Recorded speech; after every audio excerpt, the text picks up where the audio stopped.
Hello. Excuse me. Apologies. Hello, beautiful people, and welcome to Drawing Down the Dragon. I'm Snappy, and thank you for joining me for our evening adoration to the Muses. We gather with the sunset and cry out in loving adoration to the Great Mother, the twins, and the Muses, the one, duality, and generation. And we ask the Muses to sing in us the songs of inspiration, to guide us in our daily wanderings, and to teach us to listen and perceive with reasoned clarity.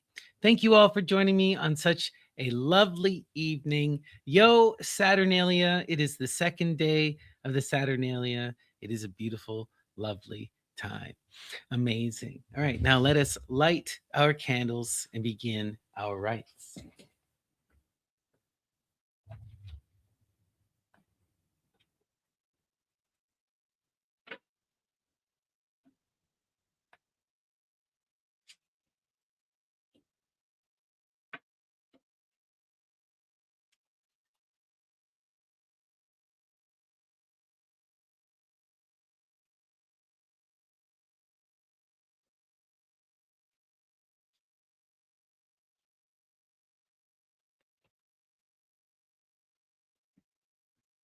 Hail Hestia. All right, let's give a shout out here to our chat. All right, much love, everyone. Good to see you, Leslie. Much love. Mother Panda, much love. Christy, much love. Cat the Taurus, much love. Honey Bee, much love. Mike, much love. Thank you guys for joining me. Love it, love it, love it. Great to see you. All right, so let us begin today by discussing the astrology. We find ourselves under the moon in Sagittarius. And the moon in Sagittarius is passionate, fiery, creative energy. Sagittarius is the far shooter, this energy of Artemis that fires that bow across time and space and hits her target, that projects her will into the far future.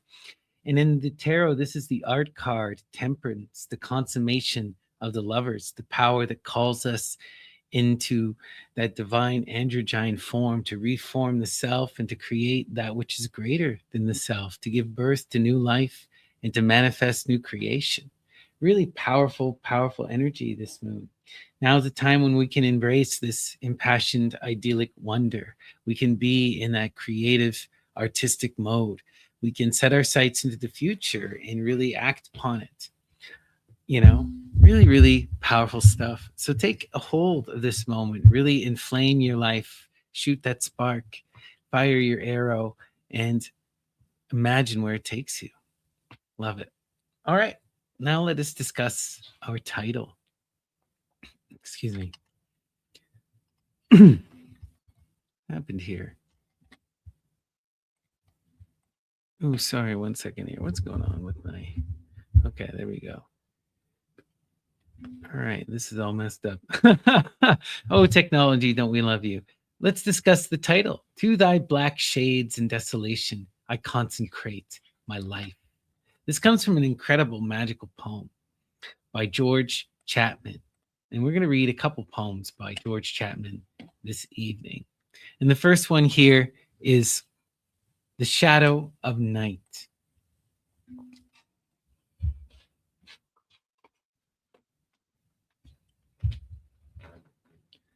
Fall Hercules from heaven in tempests hurled, and cleanse this beastly stable of the world. Or bend thy brazen bow against the sun, as in Tartessus when thou hadst begun thy task of oxen, heat in more extremes than thou wouldst suffer with his envious beams. Now make him leave the world to night and dreams. Never were virtue's labors so envied as in this light. Shoot, shoot, and stoop his pride. Suffer no more his lustful rays to get the earth with issue. Let him still be set in Somnus's thicks, bound about the brows with pitchy vapors and with ebon boughs. Rich tapered sanctuary of the blessed, palace of Ruth, made all of tears and rest. To thy black shades and desolation, I consecrate my life, and living moan where fury shall forever fighting be, and adders hiss the world for hating me. Foxes shall bark and night ravens belch and groans, and owls shall hollow my confusions. There will I furnish up my funeral bed, strewed with the bones and relics of the dead. Atlas shall let the Olympic brethren fall to cover my untombed face withal. And when as well the matter of our kind as the material substance of the mind shall cease the revolutions and abode of such impure and ugly period, as the old essence and insensive prime, then shall the ruins of the fourfold time turn to that lamp as rapting torrents rise, forever murmur forth my miseries. Wow, wow, wow. When I read this poem today, it blew my mind. Excuse me. This was something I found through a magical sortes, and wow. Real profound imagery here, calling upon Hercules to destroy the earth and, you know, dedicating oneself to the night, right? Powerful stuff. All right, we continue. So the next one I'm going to read is called, let's see here. It's called A Cornet for His Mistress Philosophy. Cornet for His Mistress Philosophy. All right. I can zoom in a bit, but it makes it really awkward on the screen here. So, all right. Here we go. Cornet for His Mistress Philosophy, George Chapman. Muses that sing love's sensual empery, and lovers kindling your enraged fires, at Cupid's bonfires burning in the eye, blown with the empty breath of vain desires. You that prefer the painted cabinet before the wealthy jewels it doth store ye, that all your joys in dying figures set, and stain the living substance of your glory. Abjure these joys, abhor their memory, and let my love the honored subject be of love and honor's complete history. Your eyes were never yet let in to see the majesty and riches of the mind, but dwell in darkness, for your God is blind. This guy is so wild, and he's living around 1542 is when he was born, George Chapman. It's just incredible pagan poetry. I love it, love it, love it, love it so much. All right, we continue. The next poem we're going to read is called Shine Out, Fair Sun. Shine out, fair sun, with all your heart, with all your heat. Sorry, let's start again. I apologize here.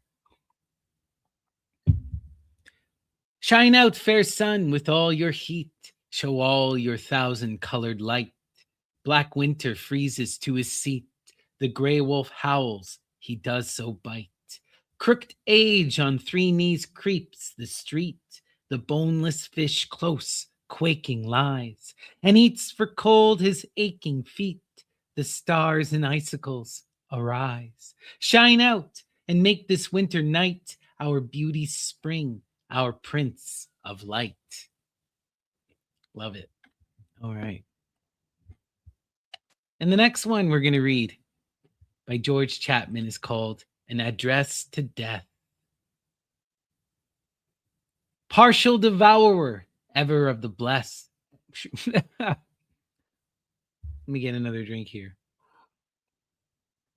Tongue-tied this evening. I apologize again.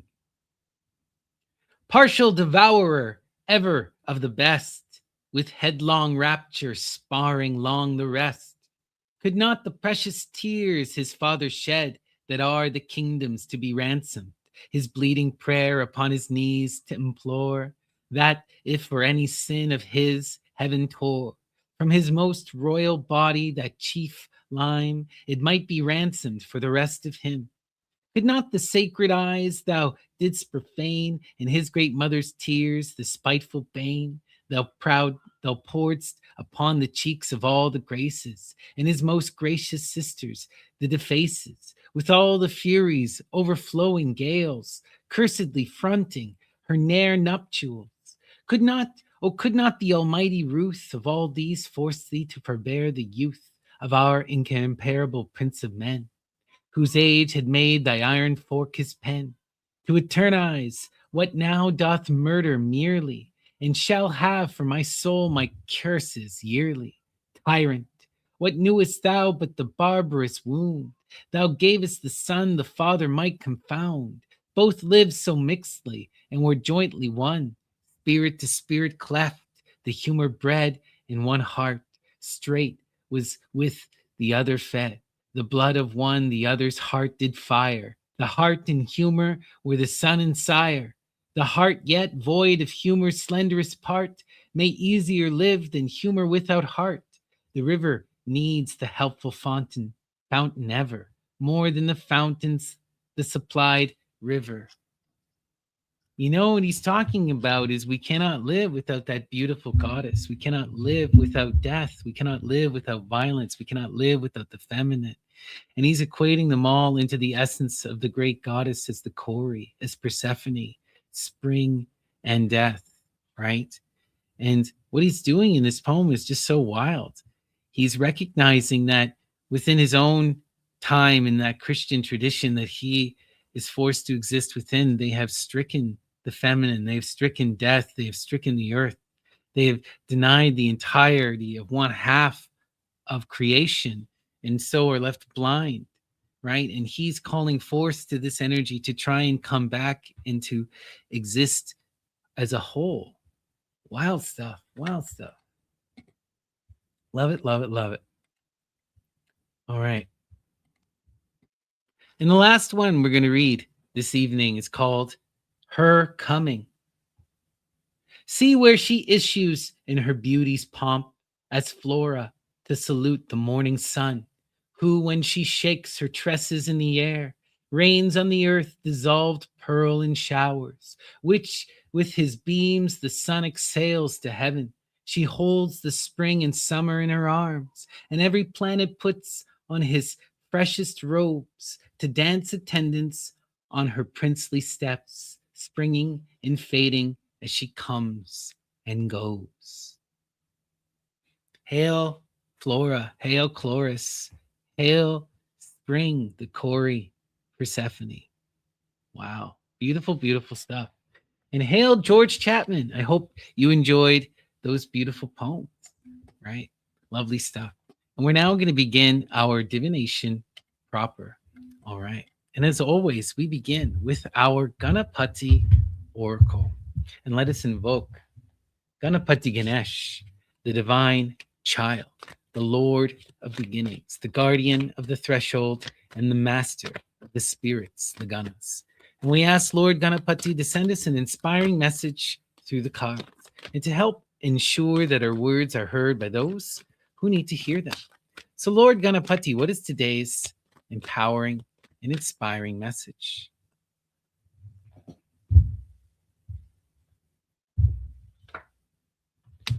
44 blessings, taking us to the 8. Wow. Powerful, powerful stuff, right? This is incredible. We're seeing that magic of the 4. In the tarot, the 4 is one of the heaviest and most complex energy, right? It's the beginning of balance, but it is also the beginning of, complexity and its intensity, dealing with the good and the bad intermixed, right? The foundation can be that which uplifts us, upon which we stand, that empowers us to reach to the heights, or it can be that force that imprisons us, that forces us to conform and to commit and to be in stagnation, right? But here we're seeing this energy in its most positive sense, right? The 4 is taking us together into communion, right? Into this loving blessing. We're not just having a single 4, we're having it in 2. And that energy takes us to the magic of the 8. And the 8 is another energy that's very complicated in the tarot. It often signifies the repeating of cycles, being bound up, right? Caught in this ever present repeating moment, doing the same kind of thing and expecting different results often. But here, what I'm getting the sense of with this energy of the eight, it's about recognizing the the beauty of the blessings here. We are loved, we are supported, we are uplifted by the spirits, and this is an eternal blessing, right? This is something that is cyclical. It comes and it goes, but it is ever present, right? And we are to embrace this energy in the moment, to be blessed, to be empowered, to recognize this as foundational energy upon which we can build, right? When we are in the glory of the blessing, we can take the risk. We can take that leap into the unknown. We are secured and we are empowered. Now is the time to recognize the love and the support around you and to utilize it to your benefit, to utilize it to the benefit of the earth and to the people and the spirits around you. Wondrous, glorious energy, right? Enjoy these rewards, share these rewards, cultivate more and enjoy, right? Reap the benefits and continue in loving generation. Powerful energy here. Love it. All right. What a beautiful message to begin our reading on this second day of Saturnalia. Love it. Love it. All right. We continue. We're now going to go to the Fairy Guardian Oracle. The Fairy Guardian Oracle. And we're going to invoke the spirits, the Fae, the Daimones, the Manes, the Lares, the Penates, the Genii, the Seleni, the Satyrs, the Dryads, the Naiads, the Oreads, the Nymphi, the Nereids, the Curites, the Coriobantes, the Elves, and the Gnomes. All the spirits of mind, the spirits of place, the spirits of the ancestors, the spirits of the dead, spirits of the elements. We invite them all in and ask them to watch over our readings, to guide my hands and inspire. What is the message, spirits? Take a look. All right. Magical gateway. Love it. It takes courage and trust to venture into the unknown, yet this is where the greatest rewards are. It's time to step boldly forward without looking back. Magical gateway. Magical gateway. Absolutely love it, right? The magical gateway is in the tarot, the 13, death. The 13 takes us to, again, the energy of 4. What else is the 4? I'm telling you, the 4 is one of the most complicated things, right? It represents the 4 elements and the crossroads, the magic of Hecate, the transition, transformation, the metamorphosis, right? The leaving behind of the old self and the becoming of the new self, right? Going through this profound traversing, right? We are now crossing that threshold and entering into new worlds, into new energies. This is profound, right? And this is that force of death, the magic of Hecate, right? And with this energy, you always have to recognize that this is the true empowered metamorphosis. For the butterfly to take flight, the caterpillar must be utterly destroyed, right?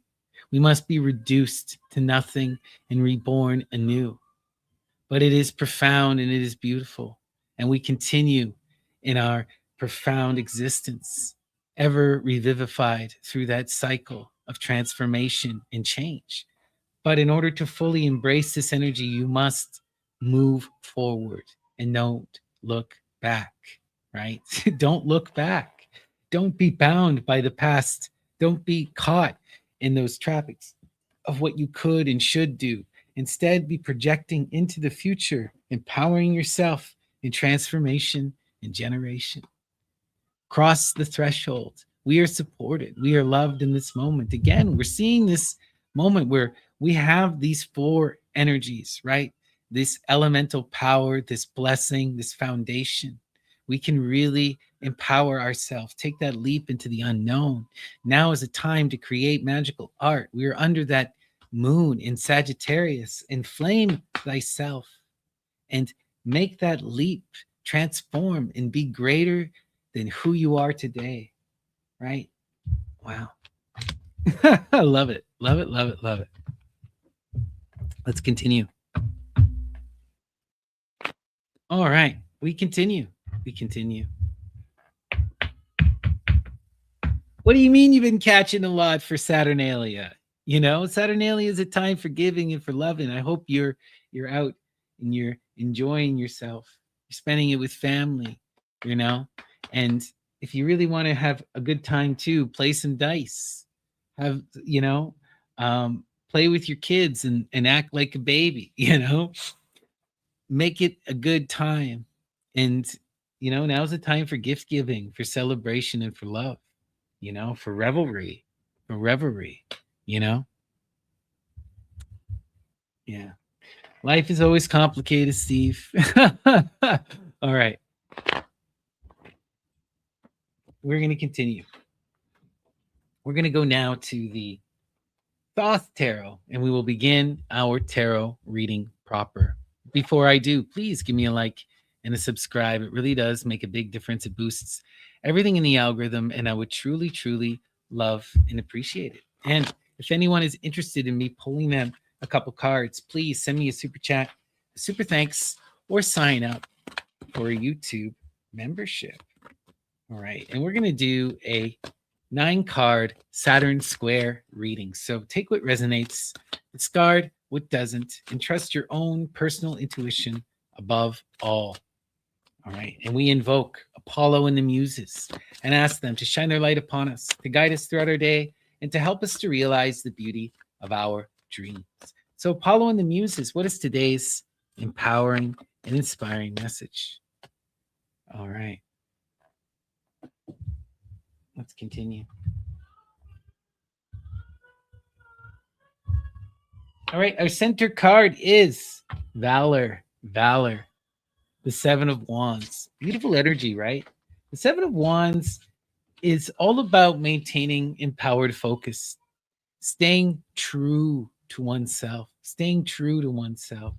right? Really being in that loving energy, right? This card is all about, we're coming out of the 6 of Wands victory where we had that empowered, perfected balance. We were in knowledge and conversation, and we were inflaming ourselves in perfected passion. But when you're in that energy, often the universe starts to take notice. Opportunities arise, things come about, right? And for that reason, this energy often shifts into the 7 of Wands, and the 7 of Wands is still beautiful, but it demands that you stay true to yourself, that you stay focused, that you are able to make the right and empowered decisions, because now people want a peace. They're trying to distract you. They're trying to get you to empower their dreams, to fulfill their will, and this is not necessarily a bad thing. Sometimes people will share your will, or you'll have, mutually assured things. The key here is focus, to be able to recognize what you need to do for yourself in relation and in connection with others. But you've come so far along the path. Don't lose sight of where you're meant to be going. Work with the people around you, but be careful with who you work too. Recognize that it's easy to get distracted. It's easy to lose sight of this empowered action, to get caught up in other people's business. All right, let's continue. The 5, worry, right? Wow. Why else is there this need for focus? We have all of this empowered passion. We have all of this beautiful energy, right? We know what we want and we know what we desire. And we need to channel it into this transformative power in the earth. We want to take this 5 and bring it into the 6 of success, right? The 6 of disc success is one of the most stable, powerful, and balanced cards in the deck. It's really being in that profound achievement, in that profound stability, that energy that carries and stays with us through the cycles. Really, really lovely, lovely stuff, But in order to get there, we have to persist through this, right? The 5 of discs. The 5 of discs is that struggle energy. We have to really empower ourselves in our will. We have to face this initiating moment. This is the force and magic of Venus that again calls us to stand atop the 4 elements, to empower ourselves in our will, and to move beyond our limits, to move into the stars. And to do that takes a profound focus, profound will, profound energy, right? And there's also that other heavy side to the worry, right? The worry is complicated, and this signifies real uncertainty in the earth. We are still coming out of that energy of the four, so we still have some security. But this is not as secure as we wish to be, and there is this struggle to be really empowered. There's a struggle to be sure of ourselves, to feel like we can be in that stability, empowered and recognized for the work that we do, but also secure and stable in our moment, able to handle the change and move with flow. Let's see. Oh wow, things are getting heavy. We got the Nine of Swords, cruelty. The Nine of Swords, cruelty, right? Wow, really heavy stuff. This is, the air at its absolute height. At its absolute height. When we see this energy, it's that lashing out at the world and at the self in fear and in anger. It's victimization energy. We have interpreted everything as out to get us, and now we are acting in that animalistic fear, fight and flight response. This is really, really intense, wild, and negative energy. And the only way out of this is to step outside of ourselves to gain an additional perspective, right? The energy of the 9 and the 10 are the same in the tarot. The difference is where the energy is going, right? With the 9, we're expanding. And with the 10, we're closing this energy out and returning back to the root of the element. So we want to end this cycle, step outside of ourselves and look at ourselves in the mirror with that true reasoned intellect and recognize that we are interpreting everything in this truly negative way, where we have manifested our greatest fears and we are causing our greatest issues. This is really, really, really intense energy to have. So this worry is really real for us. There's a need to stay focused and to be into this because, if we're not focused and we're not active, if we're not actually transforming and working, then we're falling into the air and then we're blaming ourselves, right? This is the energy that looks at the earth and it's like, it's all my fault. And also the world and the universe won't give to me. Everyone else has and I don't have, right? It's such negative energy. You're hating the self because you don't have success and you have yet to achieve it. I'm a failure. I never do enough. I'm not good enough. But it's also looking at the world and saying, why do they have? Why can't I have? Why am I like this? And they're like that. And they have it. And that's the reason why I don't. It's this real, real negative, ugly energy. But the muse is telling you, if you stay focused, if you don't allow yourself to get into that air, that the air doesn't have that power, right? This energy can only really take root when you're not empowering yourself, when you're not facing your issues, right? If our issue is the earth, then we got to do something about the earth. We got to get to work. Wow. There's more to it. We find ourselves in this needy energy, the 8 of Cups, indolence. Indolence is a complicated card because we find ourselves in this energy of wanting loving connection, of wanting friendships, of wanting partners, of wanting to come into community. But ultimately, we're afraid to offer our cup to connect to others. We see this on full display here, right? These cups are flowing freely into one another, while the other 4 are in stagnation, right? And that's because we are sitting in our comfort zone. We're sitting in that 4, that foundational energy again. And we're refusing to welcome these new opportunities in because they may potentially be harmful, But ultimately, the love that we seek, the connections that we seek are found here. And if we wish to expand beyond our 4, then we have to engage this energy. And if this energy is here, it's because we want it. We've called it in. So the muse again is telling us the key is not to be in the self-defeating energy where we are worried about what these people may be, what this could represent. They won't like me, or they're going to be awful, or I don't know. But the people are always this huge risk, and seeing them in a negative light. But instead, we want to engage with the 7 of Wands, that focused willful, passionate energy. Recognize the people we can flow with. Recognize the people who we want to be with, right? Who we can be friends with and we enjoy.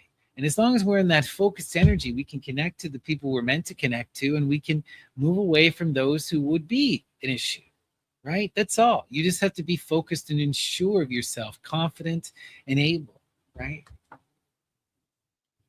Yeah, doubly so. Receive the magic of the strength card, the nine of wands. This is the wands and its absolute height, the height of the cycle, right? Manifesting the power of infinity.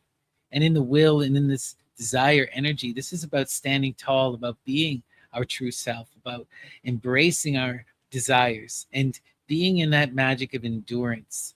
This is the card that says, I will endure. I will do whatever it takes. I will stand tall and be my true self.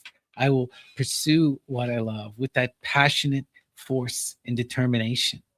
And look, we're seeing it connected to these cards here and to the focus. The energy is clear, right? We have to have and recognize that passionate ability in order to connect to the people we need to connect to bring in these new opportunities, to bring in these new friendships, right? And to transform this five, to bring ourselves into stability and into success, achievement, right? Powerful, powerful stuff. And to break free of that negativity that is found in the mind, right? When we are impassioned in acting, we are not left to the devices in our head. Wow. Yeah. Yeah, the cruelty is here because not only this energy of the eight of cups and the energy of the worry, but the nature of the earth itself, right? The earth, wow. The two of discs, right? Change. This is one of the heaviest cards in the whole deck because this is the nature of the earth, the nature of reality. Everything dances, nothing stands still. Everything is in that constant state of flux. And all we can do in the face of change is adapt or maintain. And if you fail to do either, that energy will crush you. And it's just our reality. All we can do with it is try to harmonize, try to be in that perpetual motion, ever going through the cycles, ever revivifying ourselves, right? Powerful, powerful stuff. But this energy of the nine, right? Facing this, right? Being in that cruelty, the earth is not out to get us. Reality is not out to get us. It's just the way things are. And yeah, life may be suffering, but it's also love. And we have to face the pressure. We have to face reality, and we have to empower ourselves. What else can we do? This energy of the nine doesn't do anything but turn us into a victim, but refuse to deal with the issues that are at hand. But this is not going to change. The two of discs is here. The earth is ever changing. And if you don't do something, you're going to wake up one day and the world will be all the different, and you won't know what the heck you're doing. Wow, wow, wow. Let's continue. Yeah, look at this. We really need to gain that new perspective, right? Crowning our reading, the Ace of Swords, right? The Ace of Swords is the root of the element of air, right? Going to that, returning to the root of the air, trying to really embrace this idea of wisdom and understanding and communication, getting out of our head and going back to zero, going back to one, right? And from there, we can re-engage the cycle, but this time with experience born, that leads to reason. And this is profound, right? Now we can really understand this moment. We can break free of that and face this with understanding. Recognize our emotional responses to these things. But we have to expand that perspective, listen to the people around us, face the earth in all of its complexity, but with that a willingness and an honesty and a maturity, and by expanding our perspectives with other people, with humanity, with science and history, right? Beautiful stuff. Let's continue. Oh, wow. We got the Four of Discs. Look at that. What do we really do in the face of this change energy? We build the foundation, that which stays, that which we can maintain and stay secure through the coming of the cycles, right? Wow. And that's what we need. We need that passion and energy to build the foundation and to expand upon it, to endure through this cycle. Yeah. The foundation isn't enough, but we will eventually come into the success of the six, you know? Beautiful, beautiful, beautiful. We're doing that hard work. We're going through these cycles and really coming into a place where we can be secure and empowered. Wow. And the Six of Swords, reason, science, intellect. Amazing. Amazing. That's beautiful. The most balanced energy of the six in the air, right? This is that empowered communication, empowered understanding, learning from the true essence of humanity, going into the science, into the history, into our true communal consensus understanding, and expanding our mind, expanding our perspective, being able to see things in that true empowered light. Wow. This is what's going to break us free of all of this. This is beautiful stuff. We're gaining that new perspective, and then we're coming into reason, and we're recognizing the need to stay focused and empowered in our passion.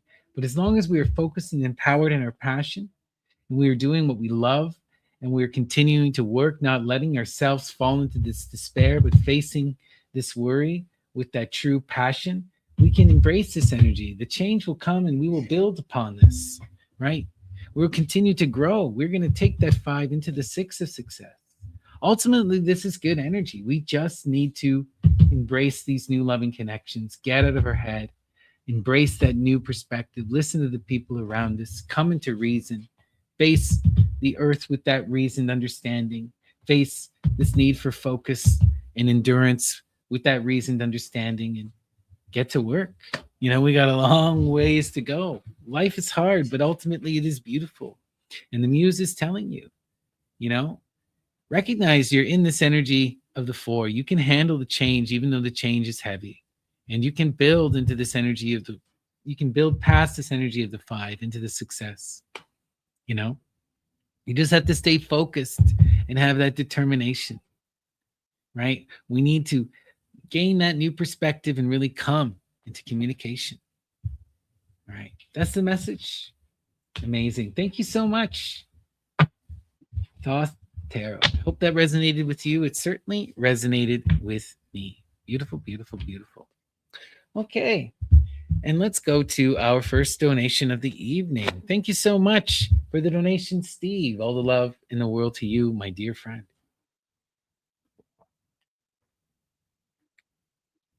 Let's pull you a couple cards.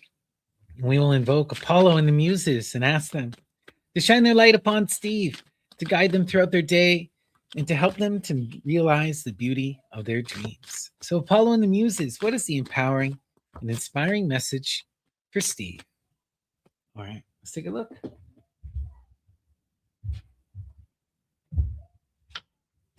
All right, we got the Four of Swords. Truce. Okay. So this is all about being in that balanced energy of the 4. The 4 of Swords is wonderful because this is the beginning of really seeing outside of oneself, coming into that energy of wisdom by not fighting, but learning and listening. Look, the flower becomes visible when all 4 of these perspectives are taken into account, right? And that's what we're seeing here. And the main focus of your reading is to be in this collaborative truce energy, to be in this communication and listening. It's not about fighting. It's not about winning battles or explaining anything. It's about being in just that understanding, sharing energy, listen and learn, Wow. We got the 9 of Swords, the 9 of Wands, the 9 of Wands, the magic of strength, right? This wands and their absolute height. And this is that force of passion and will. When we see this energy, you're called to really inflame your life, to embrace that true passion. And if you want to be, clear, what we're seeing here is that there's a need to really pursue this. The truth is hard. It's hard to come into balance and understanding. It's hard to gain that true perspective. You know what I'm seeing here is that there's a need for this energy with the core people in your life. And it's going to be hard for you to come into that truce, to come into a place where each party can share their side, and each other person will listen. That requires maturity, right? Requires a lot of maturity. But you can get into that energy if you continue to endure, if you continue to focus on this as that one of the desired, if not the most desired outcome. Wow. Oh, and this is interesting. Interesting. We have the five, the Hierophant. Oh, wow. You know, the Hierophant is one of the smartest cards in the deck. It's the Hierophant and the Virgo, the heights of the intellect, the Hermit. This card represents, you know, cultivating the earth. It is Venus in Taurus. It's drawing down that mystical understanding and empowering it in the earth, transforming it into true wisdom and understanding. Being in that hierophantic energy too is also about being the conduit of the divine. For this is the energy of Hera, right? Connecting to that profound great mother spirit who can then inflame and inspire, right? This is powerful, powerful stuff. You know, what I'm seeing here is there's a need also to be at peace and at truce with this, you know, to embrace your passionate desire and to be in this hierophantic energy, right? That's interesting. And the Hierophant is the one who connects to the divine. They are the voice, right? They are the translator. They are the one who, they're the poet. They cultivate the earth with empowered and inspired art. They unite people together for the sake of building community. And if you see this energy, you're called to embrace that, to pursue that deep understanding, and to take that wisdom and to share it, to use it to cultivate the earth. Wow. Powerful little read here, Steve. Thank you so much. I hope that resonated with you. Much love. All right. And let's continue. Beautiful. And if anyone else would like me to pull them a couple cards, please send me a super chat, super thanks, or sign up for YouTube membership. And we're going to go now to the Egyptian Tarot of the Lima by Oliver St. John. And we will once again do a 9-card Saturn square reading. So remember to take what resonates, to discard what doesn't, and to trust your own personal intuition above all. And let us invoke Apollo and the Muses and ask them to shine their light upon us, to guide us throughout our days, and to help us to realize the beauty of our dream. So Apollo and the Muses, what is today's empowering and inspiring message? Let's take a look.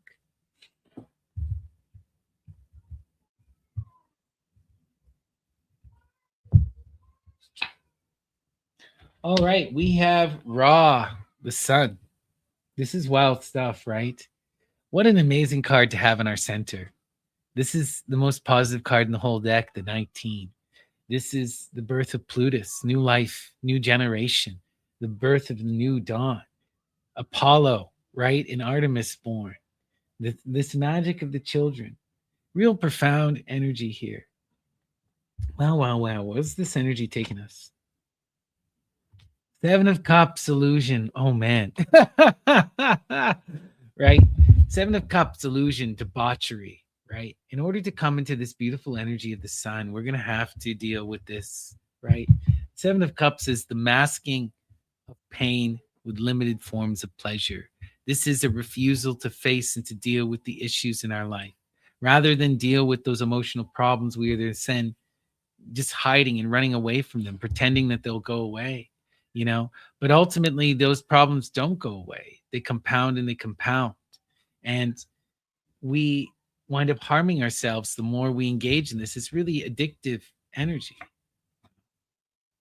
And look at that. We have 2 7s on either side. And the other side is the 7 of discs, right? Failure. Wow. This is heavy energy, coming out of that 6 of discs, success. This is an energy where we find ourselves having to do that hard work to maintain what we have built. We are now overwhelmed in this energy when we don't have enough hands. There's a need for help. We are struggling here. But if we can maintain that power and that focus, we can push through this, right? Wow. Both of these energies are going to require disciplined action and focus to break free of, right? A willingness to deal with and to face responsibility. The other issue is often these energies arise because of neglect. The illusion is here because we don't want to face our emotional problems. We're hiding from them and distracting them with pleasure, right? The Seven of Discs is here because we don't want to have to do the hard work that brought us to the success in the first place, because we are distracted in doing other things. And there's a need in both of these energies to come into focus and to maintain, to be in empowered action, and to bring this energy to completion. All right. We got the Queen of Discs. The Queen of Discs, the bottom of our square here. The Queen of Discs is the water of earth, the kin builder, the kin builder. Really, really beautiful energy.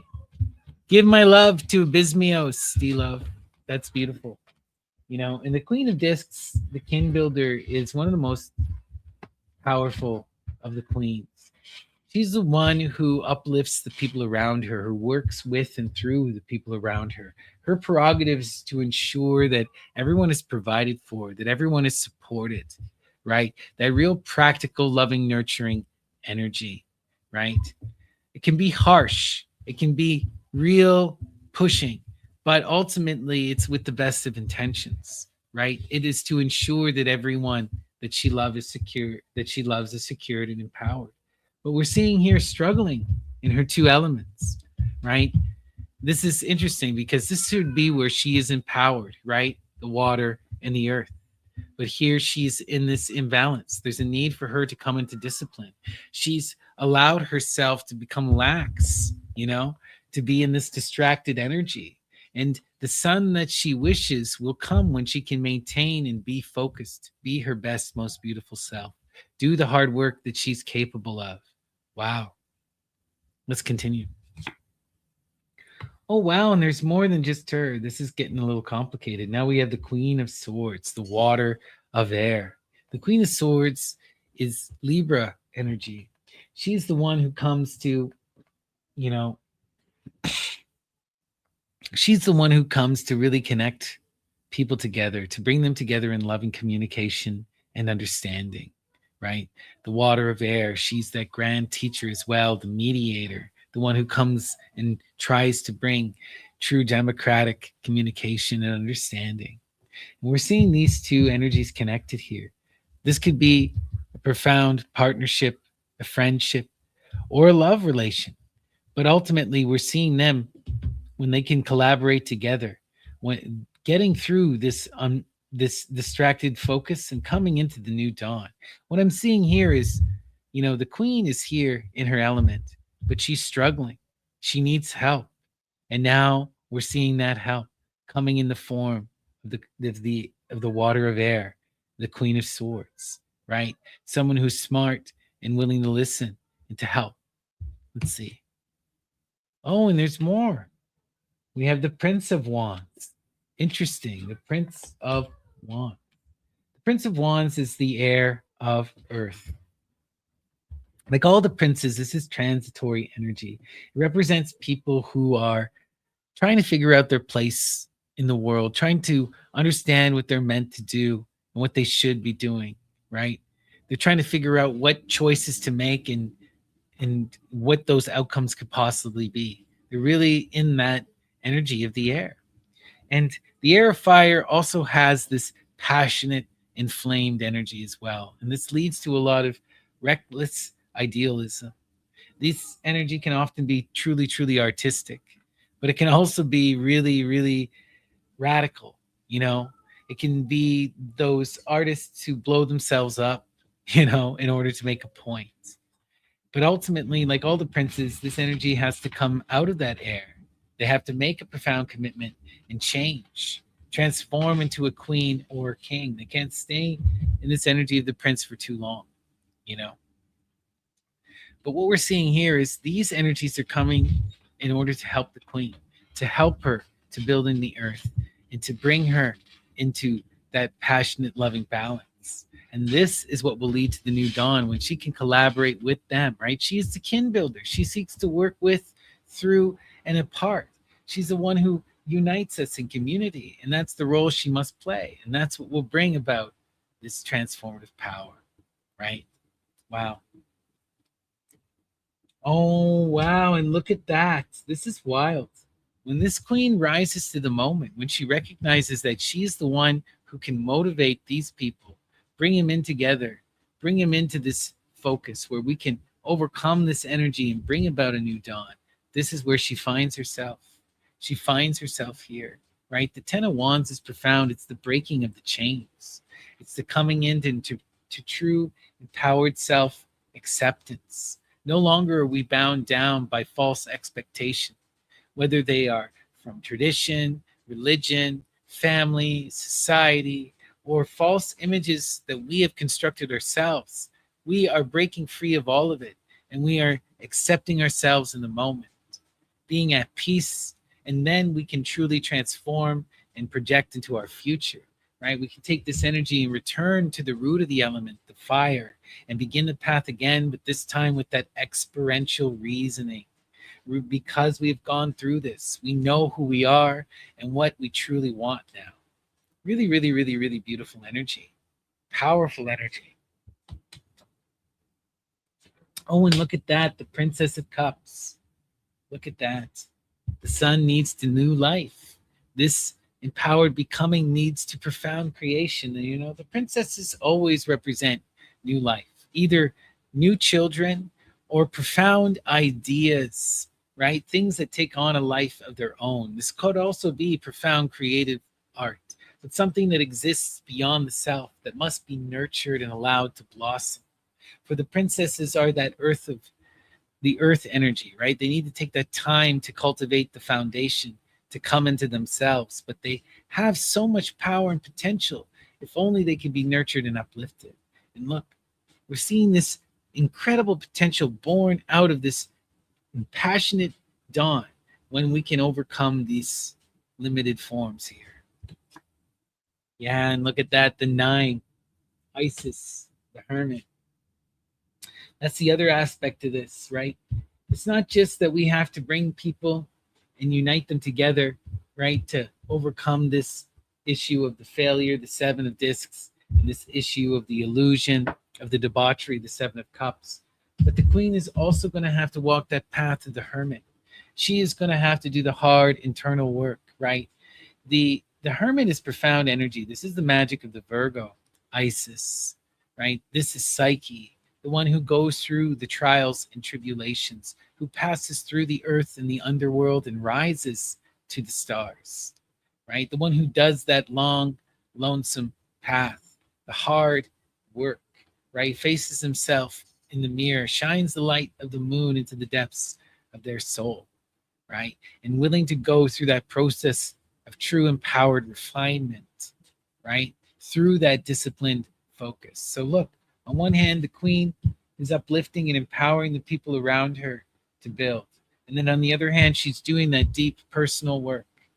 And look where it leads. It leads to true empowered self-acceptance and understanding, right? Completing the cycle in the fire and to the birth of new life, profound potential, infinite potential in this realization of our dreams. Wow. What a profound read here. Be that kin builder. Work with these beautiful people. Overcome this imbalanced energy and bring your hard work into focus. Do that self-reflective work as well. And through all this energy, come to self-discovery and new creation. Achieve your dreams. All right, that's the message. Peace and love. I hope that resonated with you. It certainly resonated with me. And thank you so much to Oliver St. John and the Egyptian Tarot of Thelema. Beautiful. And once again, if anyone would like me to pull them a couple cards, please send me a super chat, a super thanks, or sign up for a YouTube membership. And once again, too, yo, Saturnalia. Happy Saturnalia. Today is the 17th, the second day of Saturnalia. Nothing particularly fancy happened on this day except for feasting and revelry. But tomorrow is a really important day. Tomorrow we have two important festivities that would happen. You have the Apalia, the festival to the great mother Ops, Rhea, right? And this would be a time where you sat in the earth and in silence. Really, really, really, really beautiful. And there is also, this was also the sigillaria, when people would make the waxed figurines and then burn them in the flame to Saturn, light their candles and let them burn for Saturn and for Rhea, for Ops, right? So profound, profound, profound stuff tomorrow. So remember, if you can, get yourself a candle, right? Because you're going to want to burn it for the sigillaria. And you're also going to want to, if it's not too cold, go out and touch grass, right? That's what we always do for the great mother, Rhea, for Ops. Beautiful stuff. Okay, let's continue. We're going to go now to our next 9-card community Saturn Square reading. And this time we're going to use the Rider-Waite Tarot, the most common and popular tarot of all time. All right. Remember, this is a community read, so take what resonates, discard what doesn't, and trust your own personal intuition above all. And let us invoke Apollo and the Muses and ask them to shine their light upon us, to guide us throughout our days, and to help us to realize the beauty of our dreams. So, Apollo and the Muses, what is today's empowering and inspiring message from the Rider-Waite Tarot? Let's take a look.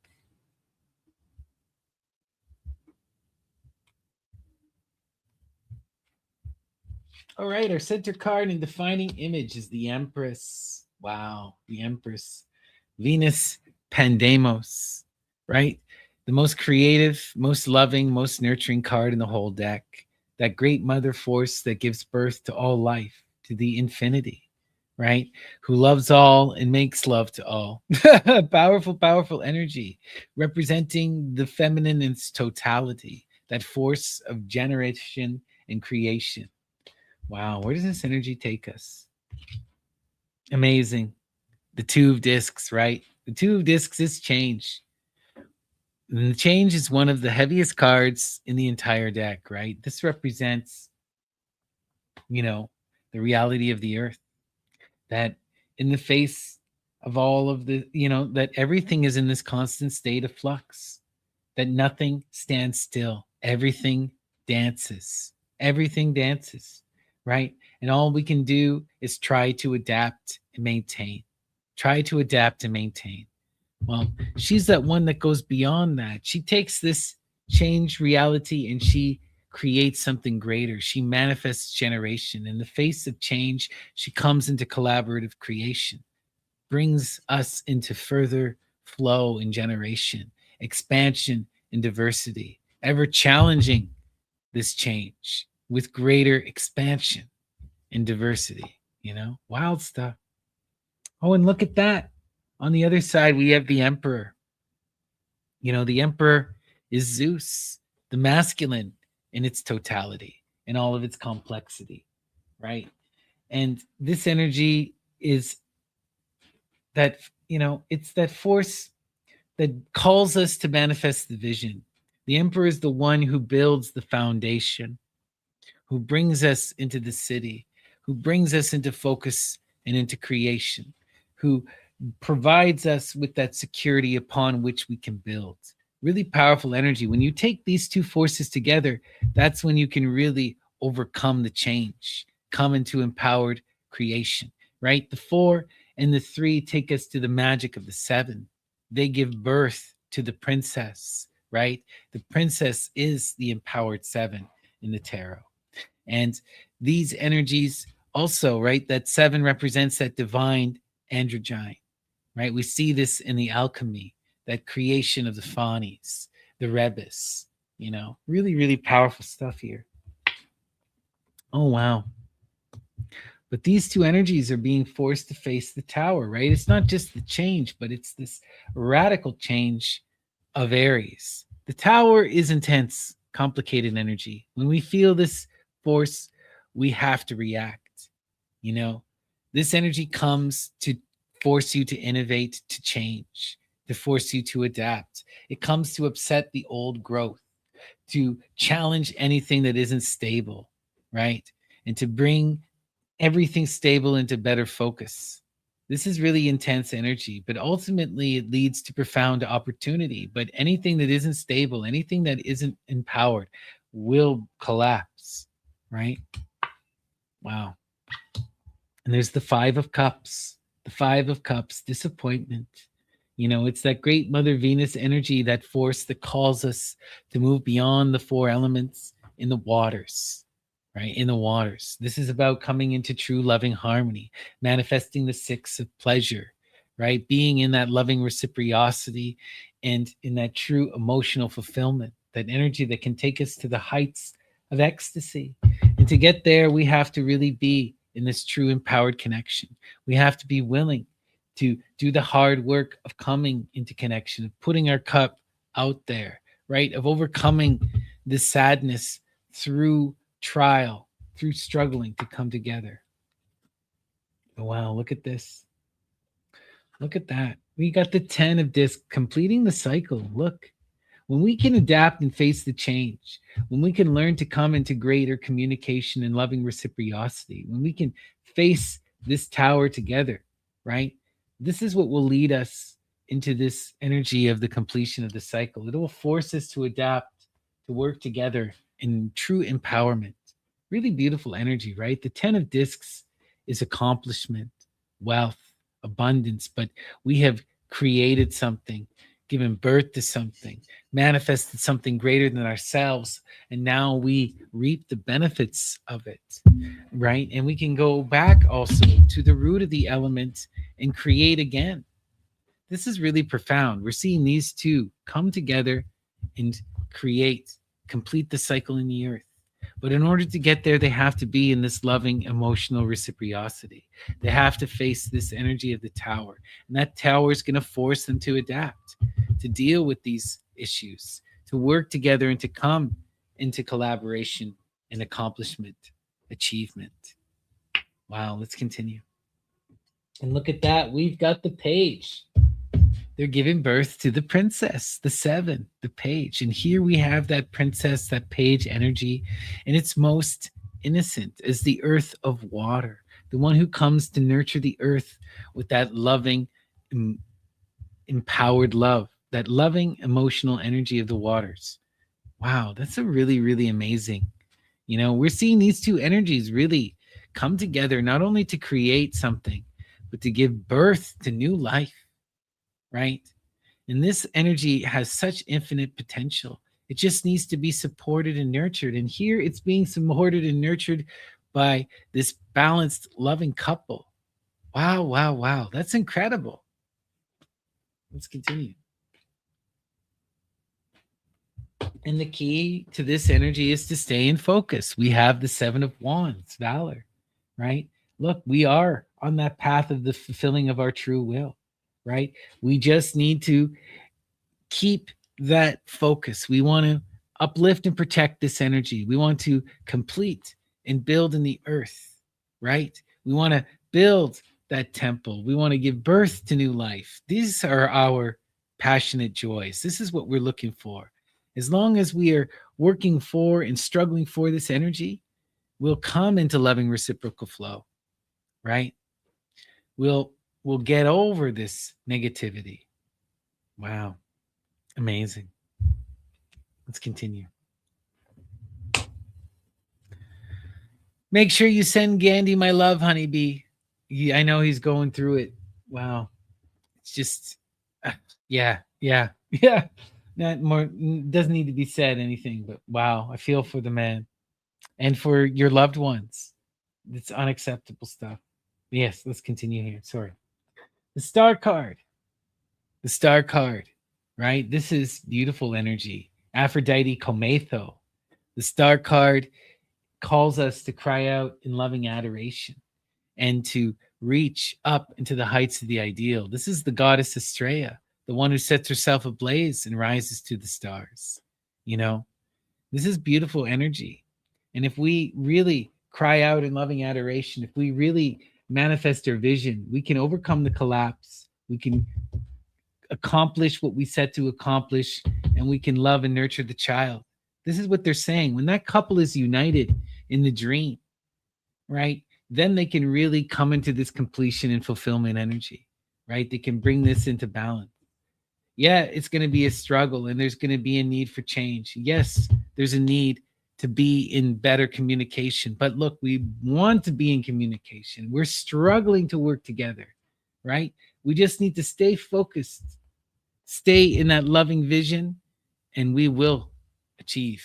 We will give birth to that new life and see it come to profound fulfillment. Wow, wow, wow. What a powerful read. This is a beautiful one. Amazing. Love it. I hope that resonated with you. It certainly resonated with me. Thank you so much, Rider Waite Tarot. And once again, if anyone would like me to pull them a couple cards, please send me a super chat, a super thanks, or sign up for YouTube membership. Okay. And up next, we're going to go to, let's see here, The Tarot as Color by Ethel Cocoon. And this will be a 9-card Saturn Square community reading. So remember to take what resonates, discard what doesn't, and trust your own personal intuition above all. And let us invoke Apollo and the Muses and ask them to shine their light upon us, to guide us throughout our day, and to help us to realize the beauty of our dreams. So Apollo and the Muses, what is today's empowering and inspiring message from The Tarot as Color by Ethel Cocoon? All right, Muses inspire.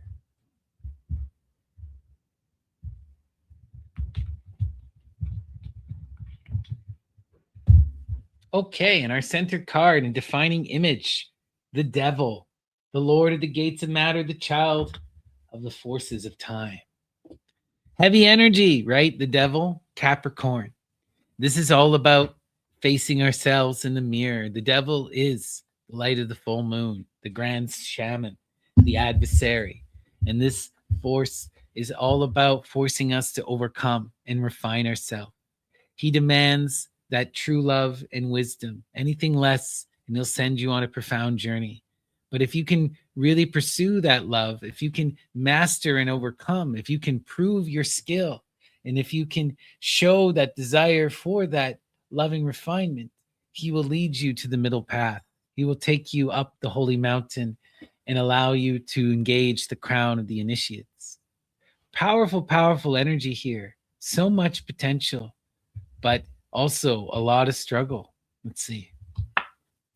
The 10 of Cups, the Lord of perfected success. But look at this. When you can face that energy of the devil head on, that's where you come into true loving fulfillment. You know, the struggle is worth it. This energy is worth it. Expanding and moving beyond our limits is worth it. The 10 of Cups is that true emotional fulfillment. We have loving satisfaction, friends, partners, children, community, everything we could desire and more. Enough that we can return to the root of the element, empowered in that energy of the waters, and be in that loving, sharing energy now. Pursue the path again and help others. Really powerful. Where are we going? Judgment, the spirit of the primal fire. But yeah, to pass through the devil, though, we're going to have to shed our ego, right? Judgment, this is intense energy, right? This is about really, really letting go of our negative aspects, atoning, taking accountability, being honest. You know, if you really wish to pass through the devil, then this is that energy that gets you there. The judgment is intense, right? The ion, it's the penultimate moment before completion. This is the final sacrifice, that final act of letting go and surrendering, coming into one's true self, being willing, being willing to really engage that love with the full intensity of your being. Wow, this is doing what the devil demands, right? The devil demands you be in that true love energy, and that's as true love as you get. That's as accountable as you get, right? This is the self really coming into that real loving virtue, right? And look what it leads to: incredible fulfillment and connection. Wow. The princess of discs, the princess of the echoing hills, the rose of the palace of earth.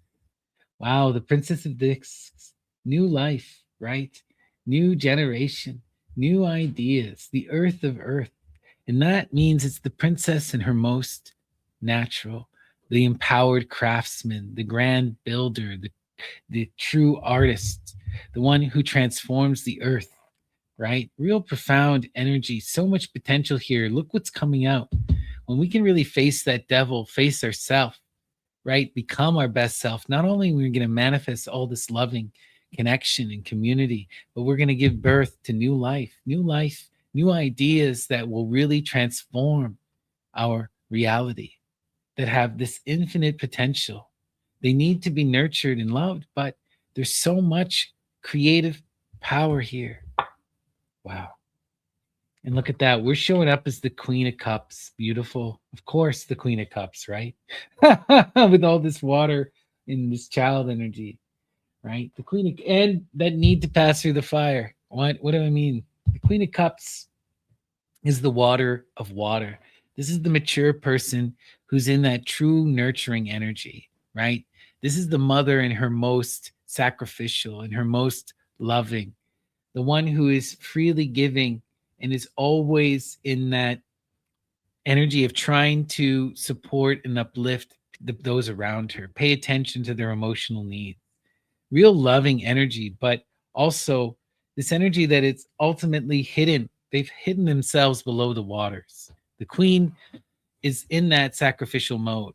Their own desires, their own wants are put aside, their own thoughts and their own feelings, and therefore it's hard to actually know this person. And this person lives in this deep resentment often. But here we're seeing them come into profound loving completion, achieving that emotional fulfillment that they want, giving birth to new life. And it comes when they can pass through the devil card, when they can flip their pole and face the primal fire, right? The queen has to go to the absolute opposite end of reality, has to face the other aspect of herself, embrace her highest desires and her highest passions. And what does she really want more than anything? It's that loving community and it's children, new empowered life. And that's okay, right? And that's what we're seeing her achieve when she embraces that energy. But to do that is to face the devil, face yourself in the mirror, and to flip her pole, to go into the fire, not just the water, right? Wow, wild stuff here. Yeah, look at that. Look at that. The Six of Cups, loving reciprocity, mutual emotional fulfillment, coming together in that true empowered energy of pleasure that leads us to the heights of ecstasy. Wow, wow, wow, wow, wow. So much incredible water energy here. That queen is achieving fulfillment, finding herself in this true loving bliss, finding where she wants to be in the world, right? And it comes when she can face herself in that mirror of the full moon, when she can face and overcome her limits, pass through the fires. Wow, wow, wow. All right. And look at that at the top. Of course, where does the devil lead you? The devil takes you to the middle path. He takes you to the lovers, right? The lovers card is incredible. The lovers card is that perfected middle path, the 6, right? The 15 reduces to the 6, takes you here. And the lover's path, this is all about the profound commitment, that willingness to transform, to see oneself reflected in the other, to shed one's ego, and to go through that empowered transformation because of that love. If you really love something, then you will overcome your limits in order to connect to that. And that's the best way for that queen to transform, to recognize that for her to be in that true love is eventually she's going to have to share herself. Otherwise, it's not true love. To be in that sacrificial mode alone, it's not healthy, it's not balanced. She needs to be fulfilled too, right? And that's what that lovers is going to bring. It'll bring her into flow, it'll bring her into true connection, and she'll overcome her limits. Wow. Yeah, and she'll unite with the beautiful king, the king of swords. Look at that. And they're connected to the 10 and to the 6 here, right? The Lord of the wind and the breezes, the king of the spirits of air. The king of swords is powerful, powerful energy, the fire of air. They are that knight who's out to pursue understanding and communication. They seek to be understood and to understand. They're in that high pursuit of wisdom. And we see them also facing the devil, also having to pass through the fires and coming to this loving connection, right? And these two are finding fulfillment in each other. They're committing to that lover's path together, right? And they're engaging in this loving creation together. Wow, this is profound. But it happens when they're willing to overcome their limits and take accountability, to face themselves in the light of the moon, and to pass through the fires, to shed their ego, to commit to one another, and to be willing to go into that profound refinement, to do better for the other, to reflect the other. Wow. Yeah, the 5 of Wands, the Lord of strife, but also the profound initiation. This is about us coming into our true will, right? The 5 of Wands is that force that brings you into the victory, knowledge and conversation with the holy guardian angel, the perfected middle path, right? This is where the devil's taking you. This is why we're coming to the devil. Wow, right? That's why we're making the profound commitment, But in order to see this transform, we're going to have to pass through the fires. This is really, really beautiful. We're seeing that Queen of Cups and that King of Swords come together in this power of the devil, where they are forced to overcome their limits and take responsibility to pursue true love. And that true love leads them into that loving commitment. It brings them through the primordial fires and brings them to true fulfillment, to true balance, and to new life. Wow, wow, wow. This is their initiating moment. Powerful. Love it. All right. What a beautiful little reading. I hope that resonated with you. It certainly resonated with me. All right. And thank you, Ethel Kakuin, and the tarot as color. All right. Amazing. So we're almost at an hour and a half here. We're at an hour and 20 minutes. So I think with that, I'm going to hop over to our magical sortes. But before I do, remember, anyone, if you would like me to pull you a couple cards, give you a tarot reading, please send me a super chat, a super thanks, or sign up for a YouTube membership. Or if you would like a sortes, do the same. All right. So let's see here. Okay. And for our first sortes of the evening, we are going to go to the divine Homer and the Iliad. All right. Muses, what is the message from Homer? Inspire.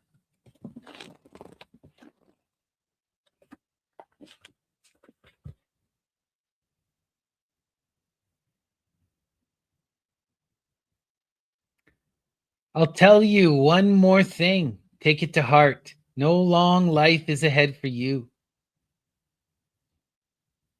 Wow. I'll tell you one more thing and take it to heart. No long life is ahead for you. But isn't this a true statement in general? Life is not long. Life is beautiful. Life is profound. Moments feel long. Aspects feel long. But we are all here for a moment. We are all here for but a brief aspect of time. And then we are transformed into something else. And we all have to learn to accept and embrace this, to recognize the limits, to understand that we will die. There's a need for us to practice this. Too often in our modern societies, in our modern lives, have we completely neglected death, completely disconnected from death, don't think upon these things, aren't prepared for this, you know? But it is an ever present reality and something that we must be willing to face. Powerful stuff. Wow. And up next, we have a donation from Steve. Thank you so much, Steve. Wow, really appreciate you. Amazing. You're such a kind, loving soul. All the love to you, Steve. And let's give you a reading here. Where are we going to go? We're going to go to the Oresteia by Aeschylus. Muses, what is the message from Aeschylus? Oh, you want women who run with wolves? Sure. All right. Women who run with wolves. Let's see.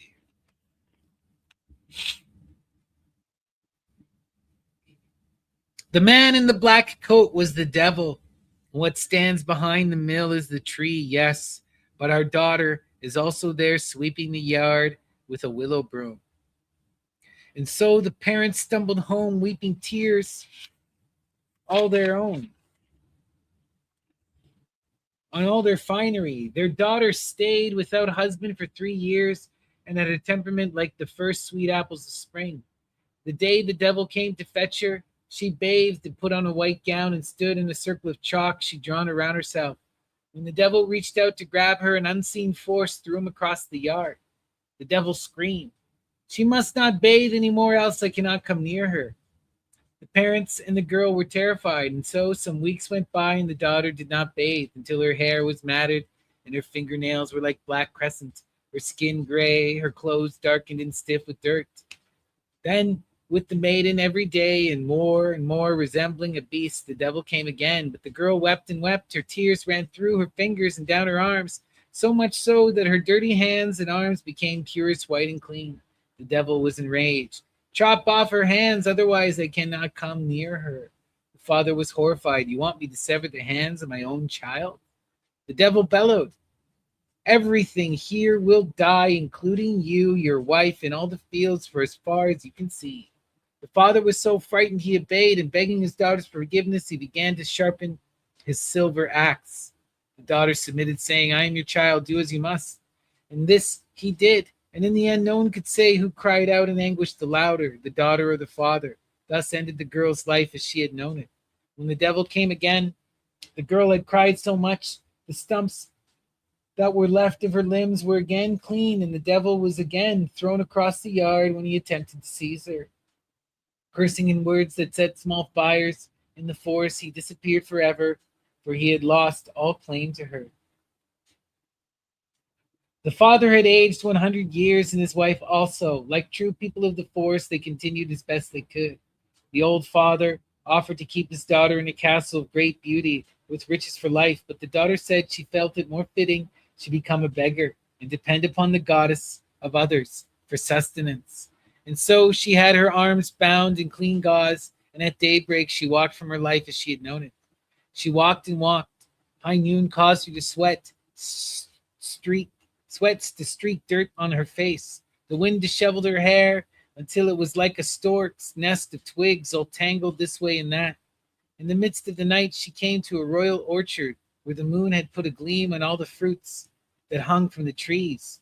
She could not enter because the orchard was surrounded by a moat, but she fell to her knees, for she was starved. A ghostly spirit in white appeared and shut one of the sluice gates so that the moat was empty.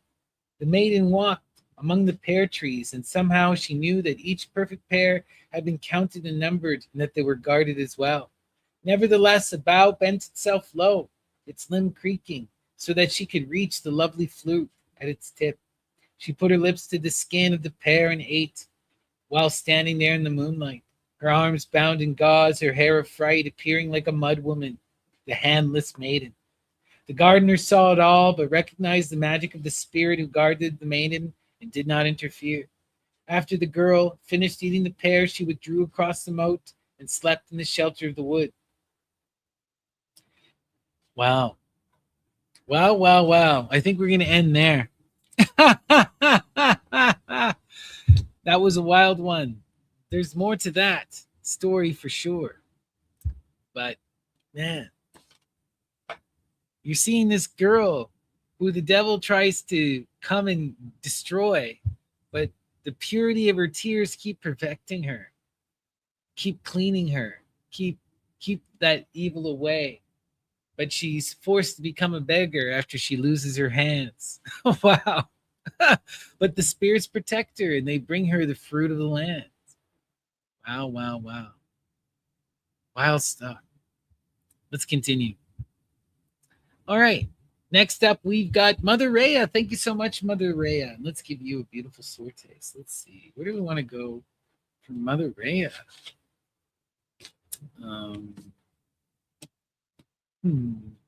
Let's go to Women Who Run with Wolves again. That was fun. Let's see. Muses, what is the message from Dr. Clarissa Pincola Estes?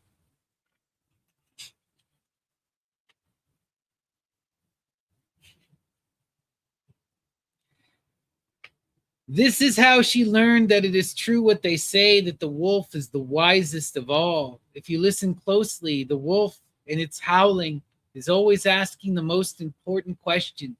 Not where is the next food, not where is the next fight, not where is the next dance, but the most important question in order to see into and behind, to weigh the value of all that lives.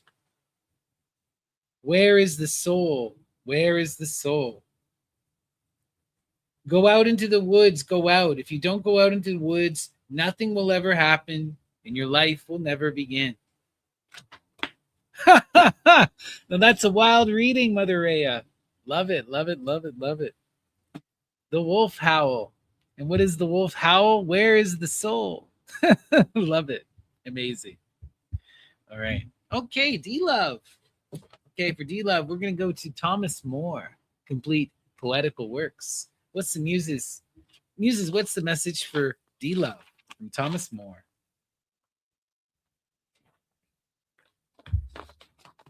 It was my doom even from the first, when summoned with my cherub peers to witness the young vernal burst of nature through those blossoming spheres, those flowers of light that sprung beneath the first touch of the eternal breath. It was my doom still to be haunted by some new wonder, some sublime and matchless work that, for the time, held all my soul enchained, enchanted, and left me not a thought, a dream, a word, but only that, only theme.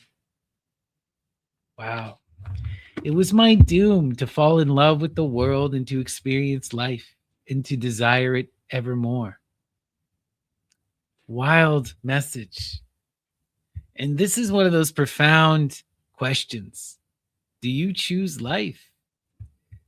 You know, is the suffering worth the love? And that's a profound question, you know? Something to think on. All right. Beautiful stuff. Thank you so much, D-Love. All right.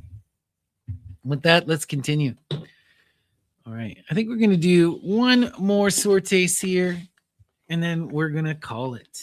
Okay. We're going to go to Of Cosmogonic Eros by Ludwig Klages. Muses, what is the message from Klages? Inspired. Well, then sink down, or I might well call it soar. It is all one and the same. Escape the norming of what has formed to form's unbounded swarming. Delight in one long since has been no more. Wow. Well, then sink down, or I might well call it soar. And this is another thing. That which is above is the same as that which is below. The right and the left go to the same place. You know, whether you're Attis reaching for the stars or you're the Corey bounded for the underworld, the path is the same, right? The path is ultimately the same. Wild stuff. Beautiful. And with that, let us now end with our prayer. We cry out in loving adoration to the Great Mother, the twins, and the Muses, the one duality and generation. And we ask the Muses to sing in us the songs of inspiration, to guide us in our daily wanderings and to teach us to listen and perceive with reasoned clarity. Thank you all for joining me. Peace and love. And let us blow out our candles and end our rites.